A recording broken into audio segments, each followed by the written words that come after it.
स्वागत है आप सभी का एनवेफ न्यूज पर। मैं हूं आपके साथ रोहित। भारत की नर्स जो कि यमन में है, जिसे फांसी की सजा सुना दी गई है। हालांकि 16 जुलाई को फांसी होनी थी, लेकिन जिस तरीके से भारत के धर्मगुरुओं ने, भारत की सरकार ने पूरे मामले में तत्परता दिखाई, उसके बाद फांसी की तारीख को टाल दिया गया। हालांकि अभी फांसी रुकेगी या नहीं, जान बच पाएगी या नहीं निमिषा प्रिया की, इसको लेकर बातें हो रही हैं। अब निमिषा प्रिया को एक और प्रक्रिया से गुजरना पड़ेगा, और वो प्रक्रिया होगी कुरान का एक कानून, जिसे किसास कानून कहते हैं। अब क्या है ये किसास कानून, इसी पर चर्चा करेंगे, बात करेंगे, और क्या निमिषा प्रिया के बचने की संभावना है, इस पर भी बात करेंगे। लेकिन उससे पहले किसास कानून के बारे में आपको थोड़ा सा जानकारी दे देते हैं। क्या कहता है किसास कानून?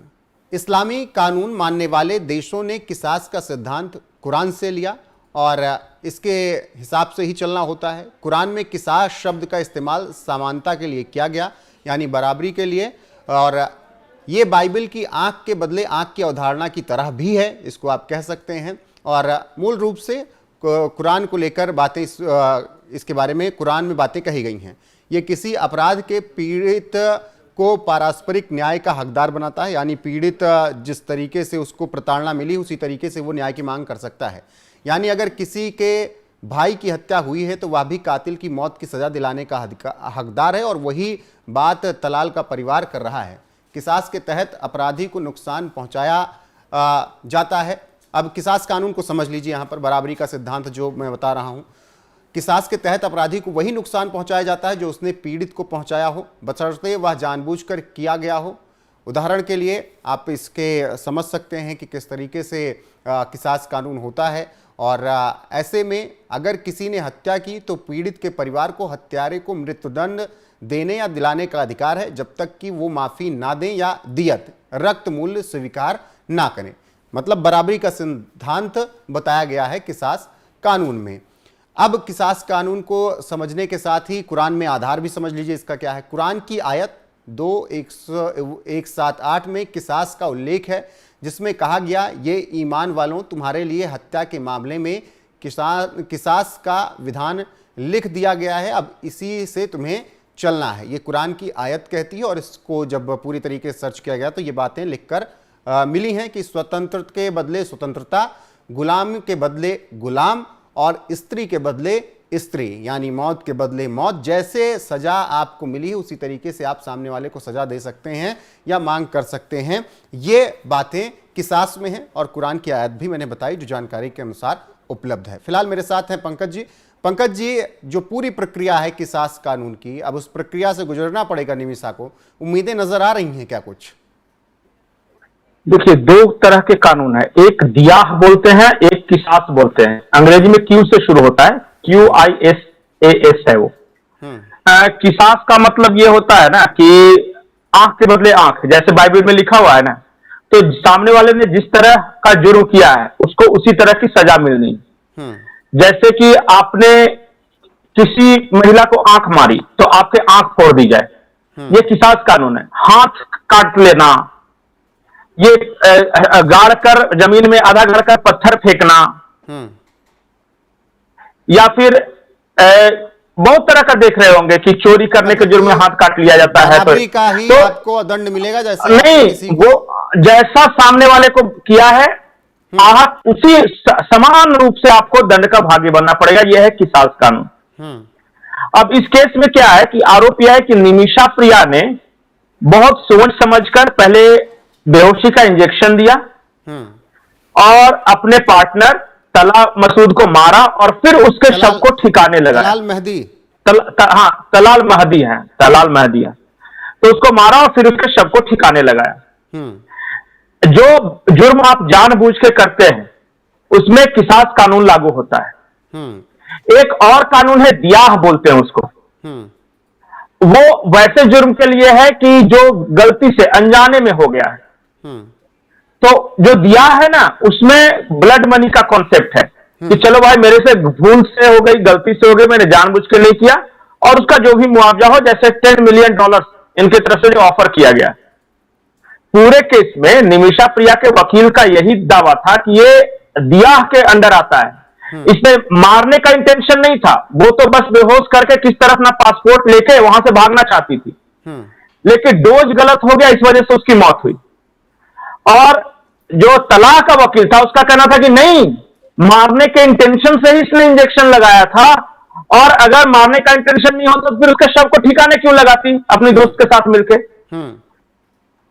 तो इस पूरे केस में जो बहस हुई उसमें यह साबित हुआ है कि निमिषा प्रिया ने जानबूझकर हत्या की है, शव के टुकड़े का ठिकाने लगाए। अब जो तलाह महदी का जो भाई है उसका कहना है कि अल्लाह के कानून यानी किसास कानून के तहत इसको सजा दी जाए, जिसमें फांसी होती है। दिया इसमें नहीं है, उसने साफ साफ इनकार कर दिया, नहीं लेना उसको ब्लड मनी जी। अब भारत के पास ऑप्शंस क्या हैं निमिषा प्रिया को बचाने के लिए? भारत की सबसे बड़ी समस्या यह आ रही है ना कि यमन में जिस इलाके सना जेल में ये बंद है वहां पे हुती विद्रोहियों का कब्जा है, और भारत जो है ना नहीं है तो कांटेक्ट मुश्किल से हो पा रहा है। नहीं, भारत हुतियों को मान्यता नहीं देता, तो इसका मतलब अपना डिप्लोमेटिक प्रेजेंस कम है वहां पे। अब ऐसे में दो उपाय बच गए हैं, या तो फ्रेंडली नेशंस जो हुतियों के फ्रेंडली नेशंस हैं, जैसे भारत ने सऊदी से संपर्क किया है, ईरान से संपर्क किया है, इन सबसे कि जहां जिनका थोड़ा बहुत प्रभाव है आप उनसे बात कीजिए, या दूसरा है स्पिरिचुअल लीडर या रिलीजियस लीडर से बात कर रहे हैं, क्योंकि हुती जो है वो इस्लाम को मानने वाले हैं, तो हो सकता है कि इस्लाम का कोई इतना बड़ा विद्वान आकर उनको समझाए बुझाए तो शायद छोड़ दे। यही उपाय है। 16 जुलाई को फांसी होनी थी। केरल के ग्रैंड मुफ्ती जो हैं यहां पे अबू बकर साहब, उन्होंने जो भी अपने कॉन्टैक्ट्स का इस्तेमाल किए और उन वहां के जो मुफ्ती मौलाना जो रिलीजियस लीडर हैं उनके प्रभाव में एक्टिव हुए, तो फिर उस दिन के लिए टाल दिया फिलहाल। इसके अलावा भारत सरकार के पास विकल्प नहीं है, या तो कोई देश के दबाव में वो छोड़ दे। लेकिन क्या आपको लग रहा है कि निमिषा को बचा पाएंगे कि नहीं? आपने जो प्रोसेस बताया वो सब मान लिया गया कि ये ऑप्शंस हैं, लेकिन ज्यादा संभावनाएं किसकी लग रही? क्योंकि अगर किसास कानून से भी आप जा रहे हैं फिर तो बचना नामुमकिन है निमिषा का। देखिए, कोई छोटा मोटा देश होता ना तो अब तक निमिषा को लटका देते। भारत के साथ सबसे बड़ा फायदा एक भारतीय होने के नाते आपको यह है कि आपके लगभग हर देशों के साथ संबंध अच्छे हैं। सऊदी के साथ भी अच्छे हैं, ईरान के साथ भी अच्छे हैं, और इन दोनों देशों का प्रभाव है हुतियों पर। अगर हम डिप्लोमेटिकली उन पे ये दबाव बना सके कि चलो तुम्हारे कानून के अनुसार जो भी सजा हो पर इसको भारत को सौंप दो, अब भारत का कानून इसको रखेगा, हम अपने यहां जेल में रख देंगे और इससे हमारा रिलेशन भी बच जाएगा, लेकिन इसके बदले में खर्च लगेगा भारत सरकार को। इतना जान जाइए कि वो विद्रोही हैं, वो यूं ही नहीं सिर्फ रिश्ते बरकरार रखने के लिए नहीं देने वाले। तो जो भी, एक तो वो ऑप्शन है। दूसरा, इस्लाम के कोई बहुत बड़े लीडर जिनको हुती लोग बहुत मानते हैं वो जाके बात करें और वो कह दें कि जाने दो, छोड़ दो इसको, तब ये बच सकता है।